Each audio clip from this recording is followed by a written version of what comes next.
রব্বুল আলামিন ডেকে ডেকে বলবেন, আইনাস সাইমুন, আমার রোজাদার বান্দারা কোথায়, আমার রোজাদার বান্দারা কোথায়? আল্লাহ পাক ডাকতে থাকবেন, ফায়াকুমুন, আর রোজাদার বান্দারা আল্লাহর ডাক শুনে দাঁড়িয়ে যাবে, আর আল্লাহ রব্বুল আলামিন ঘোষণা করবেন, আমার রোজাদার বান্দারা দুনিয়ায় থাকা অবস্থায় তোমরা একমাত্র আমার সন্তুষ্টি অর্জনের জন্য তোমরা রোজা রেখেছো, আজকে সন্তুষ্ট চিত্তে রাইয়ান নামক গেট দিয়ে জান্নাতে প্রবেশ করো। নবী সাল্লাল্লাহু আলাইহি ওয়াসাল্লাম রমজান মাসের শেষের দশক ইবাদতে ব্যস্ত থাকতেন, আর আমরা ব্যবসায় ব্যস্ত। কি পরিমাণ পার্থক্য নবীজির সাথে আমাদের আমলের। নবী সাল্লাল্লাহু আলাইহি ওয়াসাল্লাম রমজান মাসের শেষের দশককে কাজে লাগানোর জন্য সব কিছুকে পরিত্যাগ করতেন, কেবলমাত্র শুধুমাত্র রব্বুল আলামিনকে খুশি করার জন্য ইতিকাফ করতেন। ইতিকাফের মাধ্যমে রব্বুল আলামিনের প্রিয় হাবিব কদর তালাশ করতেন। আর নবীজি বুখারীর বর্ণনায় বলেছেন, কদর তোমরা তালাশ করো, তাহাররাউ লাইলাতুল কদরি ফিল বিদরি মিনাল আশরিল আওয়াখির মিন রমাদান। নবীজি বলেছেন, শেষ দশকের বিজুর রাতগুলোতে তোমরা কদর তালাশ করো, কারণ একজন মানুষ যদি কদরকে পেয়ে যায় তাহলে ওই মানুষের কপাল খুলে দিবেন কে? বিশ্বনবী সাল্লাল্লাহু আলাইহি ওয়াসাল্লাম কদরের ফজিলতের ব্যাপারে বলতে গিয়েছেন, আল্লাহ রাব্বুল আলামিন সুন্দর একটি আয়াত নাযিল করে, সূরা নাযিল করে কদরের সম্মান কেমন, কদরের স্পেশালিটি কেমন হবে আল্লাহ রাব্বুল আলামিন জানিয়ে দিয়েছেন। কদরের অনেক মর্যাদা রয়েছে, স্পেশালিটি রয়েছে, তার মধ্যে নাম্বার 1 হলো এই রাতে রব্বুল আলামিন কুরআনুল কারীম নাযিল করেছেন। সুবহানাল্লাহ। আল্লাহ রব্বুল আলামিন বলেছেন, ইন্না আনসালনাহু ফি লাইলাতিল কদর, এই রাতেই আমি আল্লাহ রব্বুল আলামিন কুরআন নাযিল করেছি। সুতরাং কুরআনের সঙ্গে যারা সম্পর্ক করবে তাদের সম্মান মর্যাদা বাড়াবেন কে? আল্লাহ। সুতরাং এই যে কদর আমাদের দুইটা কিন্তু অলরেডি বিজুর রাত চলে গিয়েছে, 21-23 চলে গিয়েছে, 25, 27, 29 আর মাত্র 3টা বাকি আছে। আমরা তো নির্দিষ্ট করে ফেলেছি, ভাই নির্দিষ্ট করবেন না। নবী সাল্লাল্লাহু আলাইহি ওয়াসাল্লাম বোঝার জন্য বলেছেন যে তোমরা বিজুর রাতগুলোতে কদর তালাশ করো, নির্দিষ্ট করা যাবে না। প্রত্যেকটা বিজুর রাতে আমরা বেশি বেশি আল্লাহর কাছে চাইবো।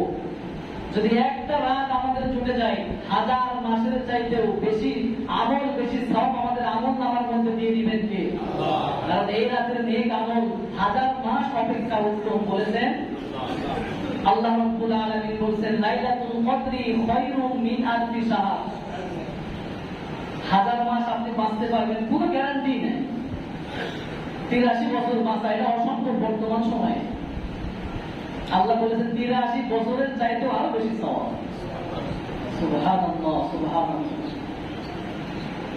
কদরের রাতের 3 নাম্বার বৈশিষ্ট্য হচ্ছে এই রাত হচ্ছে বরকতময় রজনী।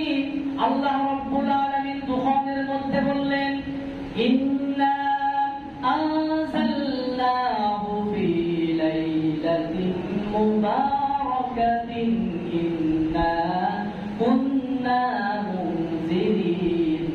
আল্লাহ রাব্বুল আলামিন বলেন কদরের রাত হচ্ছে বরকতময় রাত, করেছেন কে? আল্লাহ। সুতরাং বরকত যদি আপনি তালাশ করতে চান, কদরের রাত আপনাকে পাওয়া লাগবে। আর কদরের রাত যদি আপনি পেতে চান, 21, 23, 25, 27, 29 রাত্রি জাগরণের দরকার আছে না নাই?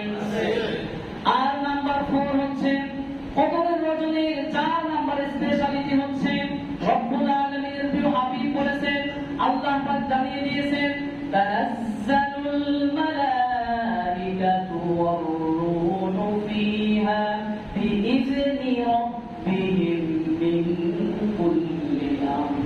এই রাতে এমন একটি রাত, এই রাতে বিপুল সংখ্যক ফেরেশতা আল্লাহর জমিনে নাযিল হয়ে যায়। সুবহানাল্লাহ। বিপুল সংখ্যক ফেরেশতা নাযিল হলে আমাদের লাভ কি? অনেকে প্রশ্ন করতে পারেন, বিপুল সংখ্যক ফেরেশতা নাযিল হলে আমাদের কি লাভ? হাদিসের মধ্যে এসেছে, নবী সাল্লাল্লাহু আলাইহি ওয়াসাল্লাম বলেছেন, অসংখ্য ফেরেশতা যখন আল্লাহর জমিনে নাযিল হয়ে যায়, তারা এসে দেখতে থাকে আল্লাহর কোন বান্দা আল্লাহ রাব্বুল আলামিনকে সন্তুষ্ট করার জন্য ইবাদতে মগ্ন। ওই সমস্ত বান্দাদের মাগফিরাতের জন্য দোয়া করেন কার কাছে? আল্লাহর কাছে। সুতরাং ফেরেশতার দোয়া সাল্লাল্লাহু আলাইহি ওয়াসাল্লাম বলেছেন, কদরের রজনীতে ফেরেশতারা নাযিল হয়ে মুসলমান বান্দাদের জন্য ক্ষমার জন্য আল্লাহর কাছে চাইতে থাকে, আর আল্লাহ রাব্বুল আলামিন ফেরেশতাদের দোয়াকে কবুল করে মুসলমান বান্দাদের সমস্ত গুনাহগুলোকে মাফ করে দেন। সুবহানাল্লাহ। কদরের রজনীর নাম্বার 5 নাম্বার বৈশিষ্ট্য হলো এই রাতের শুরু এবং শেষ হচ্ছে একই রকম। অন্যান্য রাতের শেষ প্রহরে রব্বুল আলামিন 7 আসমানে চলে আসেন, 7ম আসমানে চলে আসেন, কিন্তু কদরের রজনীতে রব্বুল আলামিন শুরু থেকে শেষ পর্যন্ত অবস্থান করে আমাকে আপনাকে ঘোষণা করতে থাকেন, বান্দা তোমার কি প্রয়োজন আমি আল্লাহর কাছে চাও, আমি আল্লাহ তোমার প্রয়োজন করে দিব। সুবহানাল্লাহ। আল্লাহ রাব্বুল আলামিন কোরআনের মধ্যে বললেন, সালামুন হিয়া হাত্তা মাতলাইল ফাজর। আল্লাহ রাব্বুল আলামিন বললেন মাতলাইল ফাজর, ফজর পর্যন্ত রব্বুল আলামিনের উপস্থিতি থাকে। আল্লাহ রাব্বুল আলামিন আমাকে আপনাকে ডাকতে থাকে, কিন্তু আমরা ঘুমিয়ে থাকি। ঠিক কিনা কথা বলেছেন? আমরা ঘুমাই, আমাদের কাছে গুরুত্ব নাই, আমরা মনে করি আল্লাহর কাছে একবার চাইলেই তো হয়েছে। কিন্তু মনে রাখবেন, আমি এর আগে বলেছিলাম, প্রথম জুমায় বলেছিলাম, রমজান মাসে আপনার এক ফোঁটা চোখের পানি জাহান্নামের আগুনকে নিভানোর জন্য যথেষ্ট হয়ে যাবে। সুবহানাল্লাহ। সারা পৃথিবীর সমুদ্রের পানি ঢাললেও কিন্তু ওই জাহান্নামের আগুন নিভবে না, কিন্তু আপনার এক ফোঁটা চোখের পানি ওই জাহান্নামের আগুনকে নিভিয়ে দিবে কে? কদরের রাতের 6 নাম্বার বৈশিষ্ট্য হচ্ছে এই রাত হচ্ছে ভাগ্যের রাত, ভাগ্য রজনী। আল্লাহ রাব্বুল আলামিন বলেন, ফিহা ইউফরাকু কুল্লু আমরিন হাকিম। আপনার ভাগ্য খুলে যাবে এই রাতে। জীবনে তো এমন অনেক আছে, আপনি আপনাকে জিজ্ঞাসা করেন, এমন অনেক রাত আপনার পার হয়েছে, আপনি মোবাইল দেখে দেখে রাত শেষ করে দিয়েছেন। আপনার এমন রাত অনেক অতিবাহিত হয়েছে, আপনার বান্ধবীর সাথে কথা বলতে বলতে আপনার রাত শেষ হয়ে গেছে। শুনতে খারাপ লাগলে এটাই সত্য। তাহলে যে আল্লাহ আপনাকে জীবন দিলেন, যৌবন দিলেন, সেই আল্লাহর জন্য কি রাত্রি যাপন করা যায় না? কথা বলেন। কদরের রজনীর 7 নাম্বার কোয়ালিটি হচ্ছে এই রাত হচ্ছে ক্ষমার রাত, এই রাত হচ্ছে মাগফিরাতের রাত। বুখারীর বর্ণনায় নবীজি বলেছেন, মান ক্বামা লাইলাতুল কদরি ঈমানান ওয়া ইহতিসাবান গুফিরা লাহু মা তাকদ্দামা মিন যামবিহি। আল্লাহ রাব্বুল আলামিনের প্রিয় হাবিব বলেছেন, যে ব্যক্তি এই রাতে দাঁড়িয়ে দাঁড়িয়ে ইবাদত করবে ঈমানের সাথে, ইহতিসাবের সাথে, আল্লাহ রাব্বুল আলামিন ওই বান্দার জীবনের যতগুলো গুনাহ আছে সব কিছুকে maaf করে দিবেন। সুবহানাল্লাহ। এই জন্য এই রমজান মাস এসেছে আমাকে আপনাকে পবিত্র করার জন্য। এই রমজান মাস পাওয়ার পরে যদি আপনি আল্লাহর কাছে ক্ষমা চেয়ে নিতে না পারেন, তাহলে আপনার জন্য ধ্বংস কামনা করেছেন স্বয়ং বিশ্ব নবী। সবাই করি সাল্লাল্লাহু আলাইহি ওয়াসাল্লাম।